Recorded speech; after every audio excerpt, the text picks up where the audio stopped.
Damos comienzo a un nuevo programa, Servidores de Dios. Quien te habla es Manuel Cornejo. Estaré compartiendo la palabra de Dios y lo haré de una manera expositiva, versículo a versículo.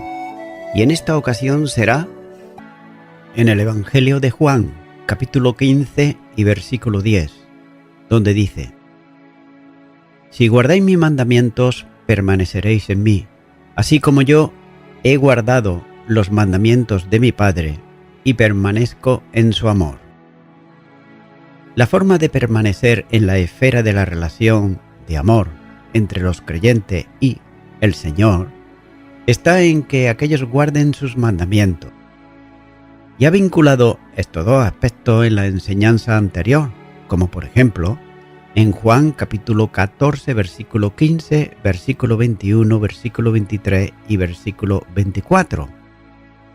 Si me amáis, guardad mis mandamientos. El que tiene mis mandamientos y los guarda, ese es el que me ama. Y el que me ama, mi palabra guardará. El que no me ama, no guardará mi palabra.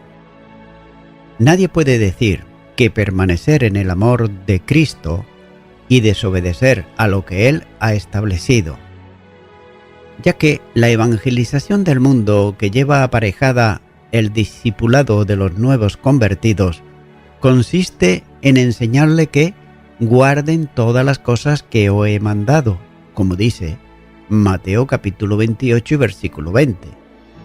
La relación de permanencia en el amor del Padre tenía que ver con la obediencia manifestada en el hecho de haber guardado siempre sus mandamientos. No importaba la dimensión del sacrificio que debiera hacer para cumplir la voluntad del que le envió. Jesús testifica que siempre hizo cuanto le agradaba al Padre, como dice Juan capítulo 8 y versículo 29. Y durante su ministerio dijo a los suyos que la razón de su vida, o lo más importante en ella, era hacer la voluntad del que le había enviado. Juan capítulo 4 y versículo 34. Por tanto, Cristo no buscó nunca hacer su propia voluntad, sino la voluntad del Padre, como dice Juan capítulo 5 y versículo 30. Además, tenía una clara conciencia de cuál era su ministerio, como también señala Juan capítulo 6, versículo 38, donde dice: Porque he descendido del cielo, no para hacer mi voluntad, sino la voluntad del que me envió. El amor al Padre se manifestó en el cumplimiento de su voluntad.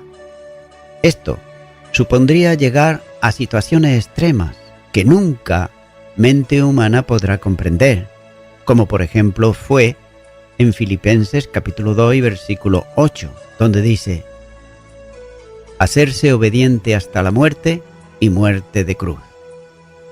Y hay que constar que Dios no demandaba sacrificios expiatorios por el pecado del mundo, sino un único sacrificio que sería el del Cordero de Dios.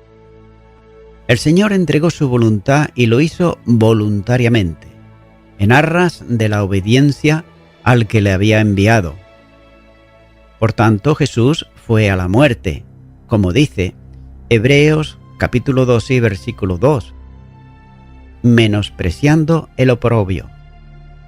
Y con esa entrega manifestaba el verdadero amor que tenía hacia el Padre.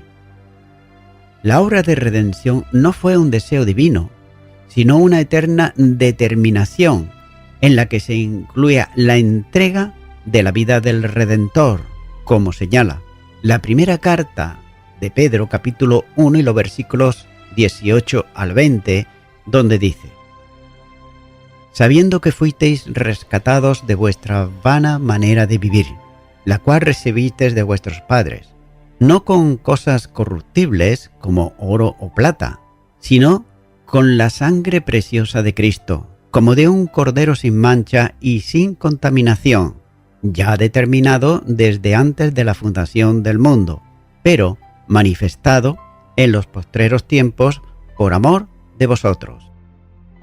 El cumplir plenamente la voluntad de Cristo es para los discípulos señal de permanecer en su amor. Esa es la razón por la que podemos decir que le amamos a Él porque Él nos amó primero. Primera carta de Juan, capítulo 4 y versículo 19. Sin embargo, el amor establecido aquí como mandamiento no se practica por esfuerzo de quien tiene obligación de amar, sino por comunión con el que amó al Padre y demostró su amor en obediencia suprema. El cristiano vive en Cristo, como dice Filipenses capítulo 1 y versículo 20. O si prefiere, Cristo se hace vida en el cristiano, como también señala Gálatas capítulo 2 y versículo 20. Por tanto, si nuestra vida es una vida obediente, se hace vida en nosotros. Obedecemos por comunión con Cristo y no por obligación de cumplir un mandamiento. Continúa ahora con el versículo 11, donde dice: estas cosas os he hablado para que mi gozo esté en vosotros y vuestro gozo sea cumplido.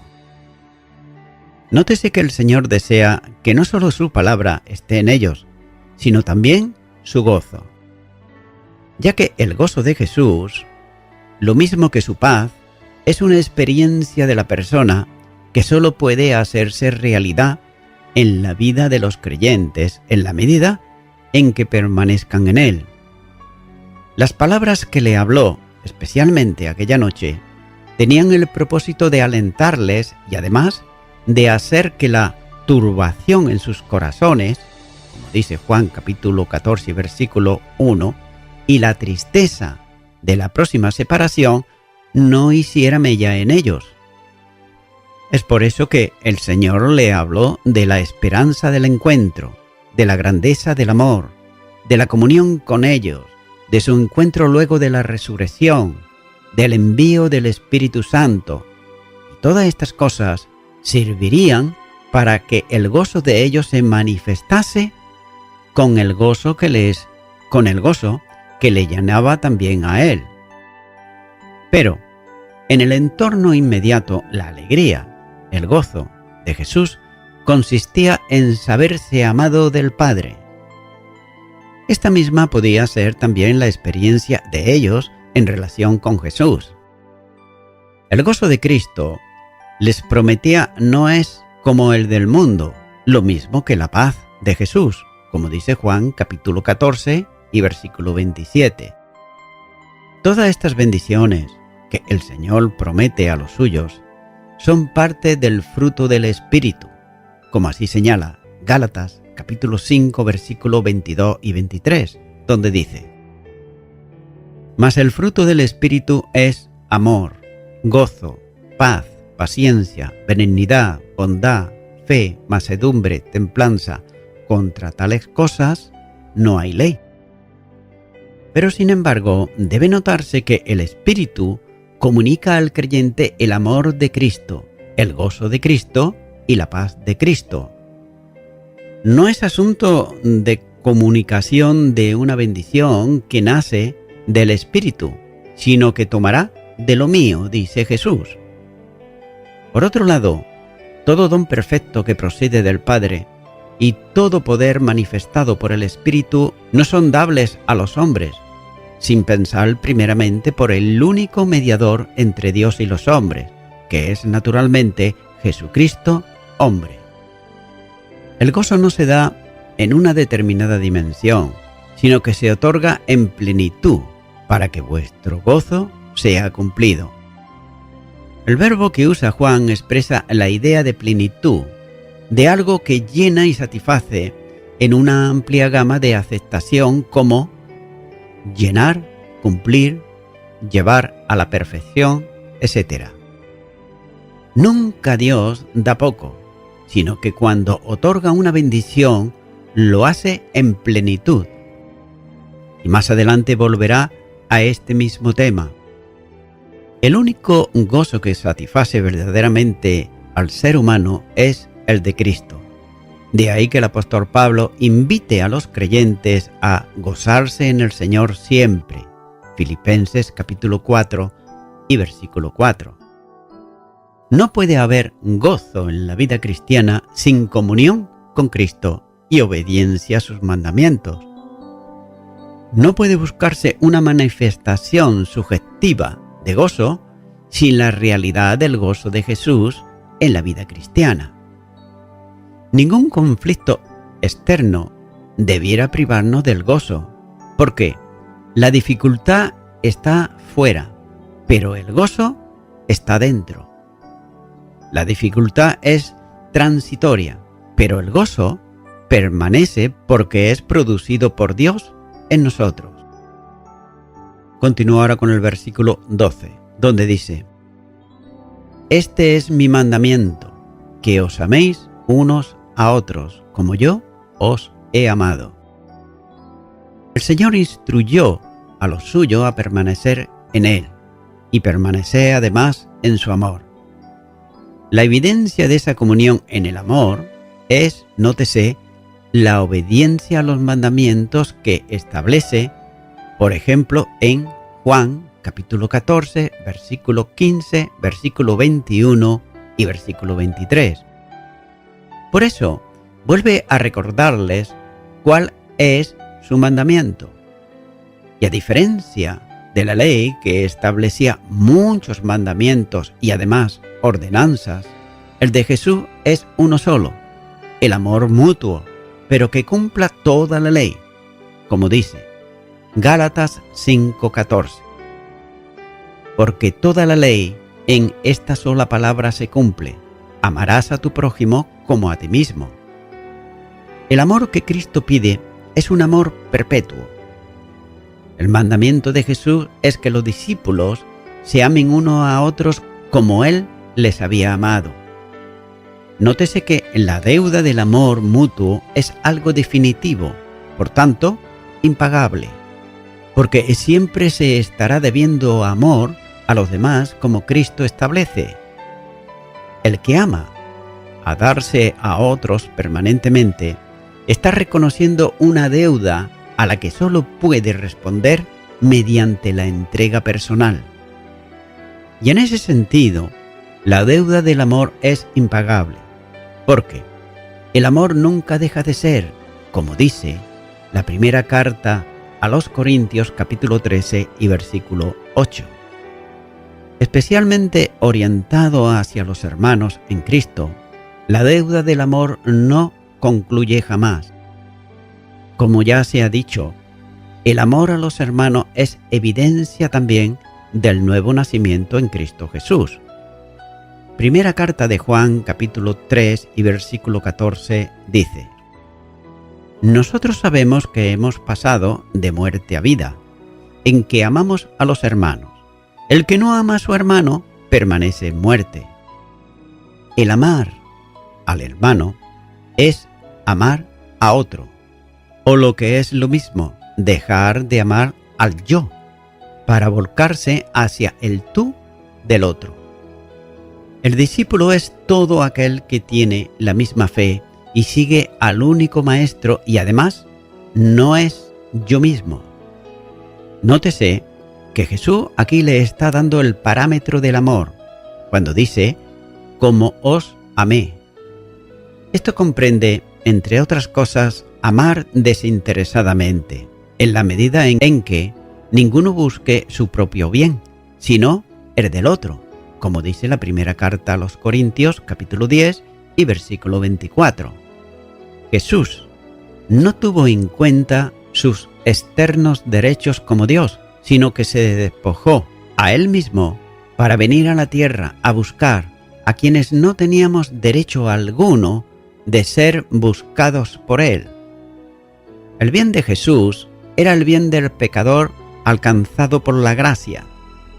Y además, el amor de Cristo es un amor de entrega total, hasta entregar su vida por nosotros. Como dice Gálatas capítulo 2 y versículo 20, el cual me amó y se entregó a sí mismo por mí. El Señor no solo se dio a sí mismo, sino que se entregó. Nótese que entregarse implica asumir todo el proceso de redención, cuya descripción sigue a la agonía de Getsemaní, los juicios injustos, los azotes, la corona de espinas, el tormento de la crucifixión y el abandono del Padre en la cruz. En una palabra, es una entrega voluntaria para ser hecho por nosotros maldición, a fin de que nosotros alcancemos en Él la bendición, como dice Gálatas capítulo 3 y versículo 13. En la entrega de Jesús, Dios estaba en Él reconciliando al mundo, como enseña la segunda carta a los Corintios capítulo 5 y versículo 19. Por esa razón, el Señor nos pide un amor que dé la vida por los hermanos, como enseña la primera carta de Juan, capítulo 3 y versículo 16. Continúa ahora con el versículo 13, donde dice: nadie tiene mayor amor que este, que uno ponga su vida por sus amigos. Existe un amor cuya grandeza excede a cualquier otro, y Jesús dice que no hay otro mayor. En esa dimensión demanda el amor de unos hacia otros, como se ha considerado en el versículo anterior. El amor supremo consiste en que uno ocupe el lugar de sus amigos, o de otro modo, que uno muera por sus amigos en beneficio de ellos. Aunque los discípulos son amigos de Jesús, como Él les ama, la dimensión del amor se extiende a todos los hombres. Estos, al igual que los discípulos, amigos suyos, porque creyeron en Él, eran enemigos suyos en malas obras. Esta es la grandeza de ese amor, cuando dice, en Romanos capítulo 5 y los versículos 6 al 8.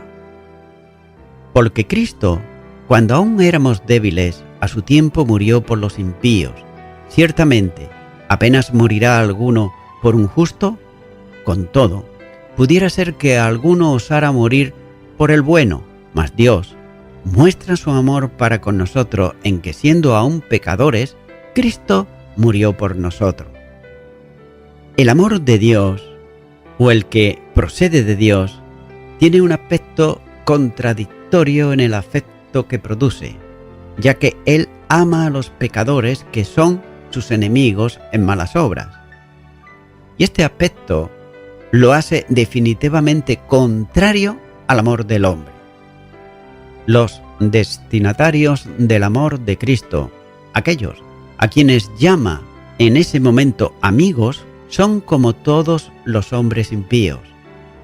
Y esa es la causa que permite definir el amor de Dios como contradictorio, porque se distancia de la lógica humana para acercarse al hombre en misión salvadora, lo que para el hombre es totalmente locura. Los discípulos, como el resto de los hombres, no son dignos de ser amados, porque están en un estado de rebeldía y alejamiento de Dios. A estos alejados e indignos es a quien Cristo, en un amor absolutamente contrario a cualquier tipo de amor, Él se acerca hasta encontrarlos, hacerse prójimo de ellos, caminar su camino y morir su muerte, para que en la muerte de Jesús el impío pueda recibir vida y en su resurrección pueda ser justificado, como dice Romanos capítulo 4 y versículo 25. Ese amor tiene, como todo en la vida de Jesucristo, un determinado tiempo para actuar libremente a favor de los hombres, o si se prefiere, ocupando el lugar de ellos. El amor no se expresa en palabras, sino en hechos. Jesús no dio un discurso sobre su amor, simplemente expresó la condición y dimensión suprema de Él, manifestándolo en la entrega personal que hace de su vida. Por tanto, en ese sentido, el amor del Padre, que es el mismo amor del Hijo, se reveló enviando al Verbo encarnado para que lo declare por Él mismo. Sin palabras, sin un discurso sobre el amor, manifiesta en una acción salvadora la dimensión infinita del amor divino. El mensaje absoluto del amor de Dios se expresa por medio de un hombre, que es Jesús, que pone voluntariamente su vida por quienes, siendo enemigos, va a pasar a ser amigos de Dios por fe en Él. Entre los salvos están los discípulos, a quienes llama de este modo. Por otro lado, el absurdo del amor divino a la comprensión humana alcanzó climas inalcanzables para la mente humana al afirmar que Él daba su vida, es decir, moría por sus amigos, que como pecadores eran débiles e impíos. No hace falta que Jesús defina o explique su amor, basta con que lo exhiba de esa manera. Esta entrega voluntaria del Hijo de Dios es una manifestación concreta del amor de Dios, que se autodona al hombre para salvación. Ese amor no puede situarse en ningún parámetro de amor humano, porque Jesús, como se ha dicho antes, no busca lo suyo propio.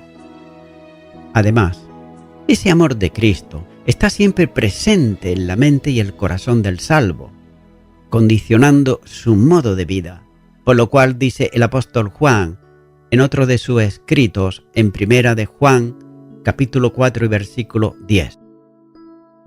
En esto consiste el amor, no en que nosotros hayamos amado a Dios, sino en que Él nos amó a nosotros y envió a su Hijo en propiciación por nuestros pecados. Este amor que Juan refiere al Padre es el amor con que Jesús amó a los discípulos, puesto que el amor del Padre está en el Hijo, y el de éste en aquel, puesto que son uno. Continúo ahora con el versículo 14, donde dice: Vosotros sois mis amigos si hacéis lo que yo os mando. Entre Cristo y los cristianos existe una relación que es la del amor. Esta posición de amor mutuo se sustancia en la obediencia del creyente. Cristo dice a los suyos que, si verdaderamente le aman, guardarán todo los que le manda, como señala Juan capítulo 14, versículo 15, versículo 21 y versículo 23. Nótese que obedecer los mandamientos se resume en el mandamiento del amor, que cumple toda la ley, como se ha considerado ya anteriormente. Dos cosas se destacan en esta breve frase. Primeramente, la razón por la que debemos amarnos, ya que Cristo dice que la obediencia y el amor fraterno son un mandato, de manera que la fidelidad a Él y al mandamiento de la relación de amistad descansa en la obediencia. Y en segundo lugar, Cristo, con su amistad, hace dignos delante de nosotros a nuestros hermanos en Él. Cada hermano nuestro, condiscípulo, debe ser amado, puesto que ha sido declarado amigo de Jesús. El que es amado del hermano es fiel a la amistad de Jesús. Y también, ser amigo de Cristo es vivir en amor, como dice el versículo 10. Si bien la amistad del Señor es un regalo de su gracia, el mantenimiento de ella es la plena responsabilidad del creyente. La obediencia es la prueba de que se es seguidor de Cristo. Los amigos de Jesús son aquellos que se distinguen por obedecer al Señor. Continúo ahora con el versículo 15, donde dice: Ya no os llamaré siervos, porque el siervo no sabe lo que hace su Señor, pero os he llamado amigos, porque todas las cosas que oí de mi Padre os la he dado a conocer. Cristo habla de nueva relación con los discípulos. El Señor podía llamarles siervos, porque tenía derecho para hacerlo. Les había dicho que si le llamaban maestro y señor, decían bien, porque era ambas cosas, como dice el capítulo 13 y versículo 13. Pero él no les consideraba y trataba como si fuesen siervos, con la distancia correspondiente que el siervo debe de tener hacia su señor. Nótese que un siervo, y no importa cuál sea su estatus social en la esfera del servicio, no recibe explicaciones del Señor sobre las razones que tiene para ordenarle hacer algo. No hay conferencia de servicio entre ambos para tomar una decisión consensuada, sino que el dueño ordena y el siervo obedece. Entre el superior y el inferior, el rey y los súbditos, el señor y el criado, existen reservas y desconocimientos. Y Cristo le dice que Él no le está tratando como siervos. Para Jesús, la diferencia entre un siervo y un amigo no está en que el siervo obedece y el amigo no tiene que hacerlo. Todo lo contrario.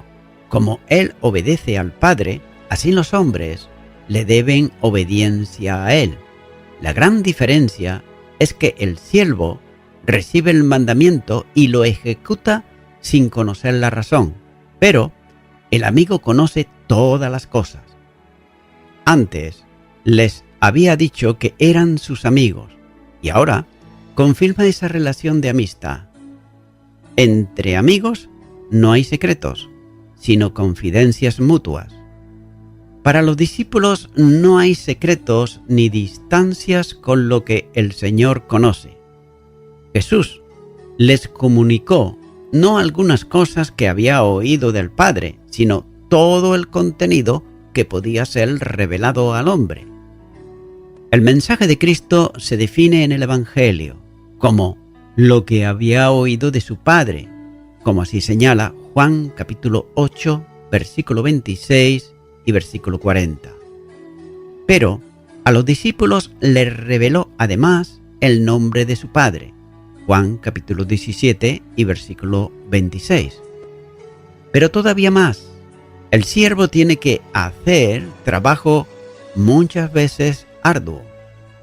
La carga de quienes sirven a la ley y a las normas religiosas de aquel tiempo sufrían la opresión consecuente. Pero al amigo se le demanda también obediencia, pero la carga es ligera, porque lleva el yugo de Cristo y está compartiendo con él el peso de la obediencia, como señala Mateo capítulo 11, versículo 25 al 30. Los judíos eran siervos, los discípulos amigos. Al siervo se le exige obediencia, al amigo amor. Y voy concluyendo ya con esto. La mayoría de nosotros tenemos muchos conocidos, pero muy pocos amigos. E incluso algunos de nuestros amigos, tal vez, se porten en forma poco amistosa o incluso son desleales en algunas ocasiones. Pero, ¿qué tal en cuanto a Judas? Aunque un amigo devoto puede fallarnos, ¿cuánto más lo necesitamos? Nótese que Pedro, el apóstol, Jacobo y Juan se quedaron dormidos en el huerto cuando deberían haber estado orando y además Pedro hasta negó al Señor 3 veces. Nuestra amistad de unos con otros y con el Señor no es perfecta, pero la amistad que Él, Jesús, nos ofrece, esa sí que es perfecta. Estimado y estimada oyente, como anteriormente leí en el Evangelio de Juan, capítulo 15, versículo 13, donde dice: nadie tiene mayor amor que este, que uno ponga su vida por sus amigos. El Señor Jesús dio su vida en la cruz del Calvario a favor de todo aquel y toda aquella que voluntariamente creen en Él. Es por eso que, amigo y amiga oyente, para que Jesucristo realmente sea tu amigo y no un desconocido, primeramente tú debes de invitarle a que Él venga a tu corazón y recibirle como tu único y suficiente Salvador. Por eso, en este momento yo te animo a que tú puedas orar conmigo una oración de fe y repitas ahí a donde está. Di conmigo: Señor Jesús, hasta ahora, en muchas ocasiones, he pensado que Dios ha sido no mi amigo, sino todo lo contrario, mi enemigo, por mis torpezas, por mi falta de conocimiento de tu palabra, pensaba esto. Pero hoy, al escuchar tu palabra, tú extiendes tu mano de amistad hacia mí. Eres tú el que da el primer paso para ser mi amigo. Yo lo acepto y por eso te pido perdón por todas mis faltas, por todos mis pecados, y me arrepiento de ellos, y te recibo en este momento como mi único y suficiente Salvador. En el nombre de Jesús. Amén. Amigo y amiga oyente, si tú has hecho esta oración de corazón, te recomiendo que comiences a orar a Dios, en primer lugar, en el nombre del Señor Jesucristo. Orar a Dios no es rezar, sino que es hablar con una persona. También te recomiendo que leas la palabra de Dios y lo hagas a diario. Comienza, por ejemplo, con el Nuevo Testamento. Y también, por último, te recomiendo que para que puedas crecer espiritualmente, te congregues en una iglesia cristiano-evangélica, donde se predique, se enseñe y se practique la sana doctrina y la palabra de Dios. Congrégate ahí y con el tiempo podrás crecer espiritualmente y también servir al Señor Jesucristo. Que Dios te bendiga.